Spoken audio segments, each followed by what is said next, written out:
يا صباح الفل يا صباح الجمال على عيونكم. النهارده انا هعمل لكم ريفيو حلو كده عن البوتاجاز رويال تيك، تقريبا ارخص بوتاجاز في مصر. بقول لكم اسمه اهو رويال تيك، اللي ليه مميزات كتير وبرضه ليه اكيد عيوب. انتوا عارفين ان انا بكل امانه بقول لكم على اي حاجه بجيبها ايه مميزاتها وايه عيوبها، وبقول لكم كل حاجه بكل امانه، ما بخبيش عنكم اي حاجه. وانتوا عارفين ان انا مش بغشكم في اي حاجه، حتى لو عملت اكله وطلعت مش حلوه انا بقول واقول لكم انا جبت البوتاجاز دوت 4 شعلة على قد المكان اللي عندي.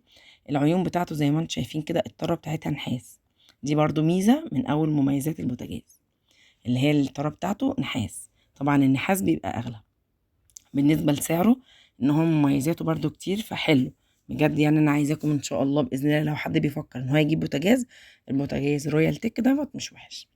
زي ما انا بقول لكم كده زي ما انتم شايفين ال- الازاز بتاعه، الغطا بتاع البوتاجاز فامي، زي ما انتم شايفين كده مبيني وانا واقفه ومش وحش بجد. تمام. هنا بقى الميزه فيه ان الزراير اللي عندي زراير بتاعه التشغيل، في زرار للفرن وزرار للشوايه.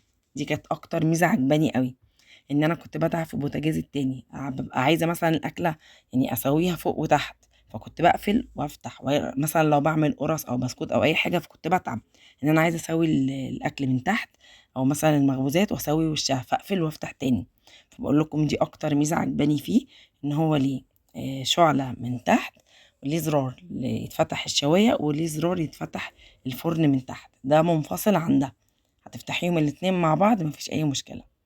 هنا بقى عندي زرار لللمبة زي ما احنا عارفين، وزرار الشواية والإشعال الذاتي. عندي هنا 3 زراير. بقول لكم الشواية لما نشغل الشواية اوتوماتيك، ولما نشغل اللمبة، ولما نشغل الإشعال الذاتي. بقول لكم هو شكل كمان بره، بصوا يعني الإيد بتاعة الفرن روعة بجد وشيك جدا، شيك بجد بجد. بس هنا بقى عيوبه حاجتين. أنا هنا الجريلا اللي بتبقى موجودة أو الصاجة بتاعة الخبز اللي هي زي اللي في الأرضية دي مش موجودة فيه. دي حاجة أنا ما عجبتنيش بصراحة، وما اكتفش يعني أنا اكتشفتها بعد ما اشتريت البوتاجاز وخلاص وبفتحه كده.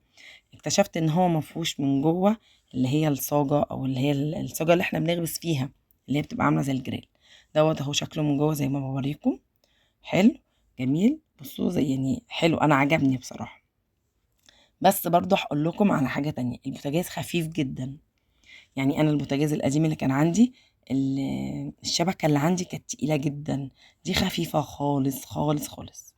البوتاجاز ذات نفسه يا جماعة خفيف خالص، يعني عامل زي الريشة بجد. هي دي اكتر حاجة يعني ضايقتني، ان البوتاجاز خفيف، ان الشبكة دي خفيفة جدا، وما لقيتش فيه من الصاجة اللي انا بحب اخبز فيها، دي مش موجودة فيه. طبعا موجودة في البوتاجازات بقى اللي هي من بعد 9000 وطالع. بصوا بقول لكم كل حاجة فيه بصراحة كويسة، تقفيله حلو مش وحش زي ما انتم شايفين. رويال تك، اللي عايز يسأل على الاسم رويال تك. ولو عايزين تسألوا على اي حاجة انا نسيت اقولها لكم اكتبوا لي في الكومنتات، وانا عينيا عشانكم اقول لكم كل حاجة بالتفصيل. بقول لكم شكل الزراير بتاعته كيوت وحلوة وجميلة، شكله ذات نفسه كله على بعض بتقفيله حلو، كشكل كده البوتاجاز روعة. بس زي ما هو انا قلت مميزاته كتير، بس عيوبه ان هو خفيف خالص، خفيف جدا. الشبكة بتاعته خفيفة، مفهوش الجريلا اللي هي بنخبز عليها من جوه. عشان ابقى اقول لكم كل حاجه بامانه، انا جايبها لكم بصوا من جميع، او من كله على بعضه. بقول لكم الازاز عاجبني قوي، فمين شايفيني اهو. ودي بقى الصدادات دي لما بنيجي نقفل ما بيلزقش الازاز في العيون، دي بتبقى عامله عازل كده بين الغطا والسطح البوتاجاز. بس ما فيهوش اي حاجه. حلو جميل.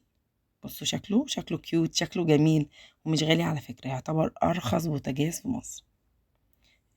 كل حاجة فيه كويسة، وأنا قلت لكم على العيوب وقلت لكم على المميزات.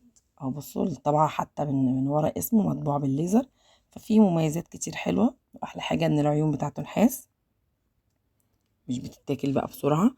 والزراير بتاعته بصراحة يعني التفنيش بتاعه حلو جميل، المنظر بتاعه كله على بعضه حلو، بس هو خفيف. ودي بقى اللي هي اللي بنشوي فيها الفراخ، السيخ بتاع شوي الفراخ زي ما انتم شايفين. يا رب الفيديو عجبكم، اشوفكم في فيديو جديد وسلام.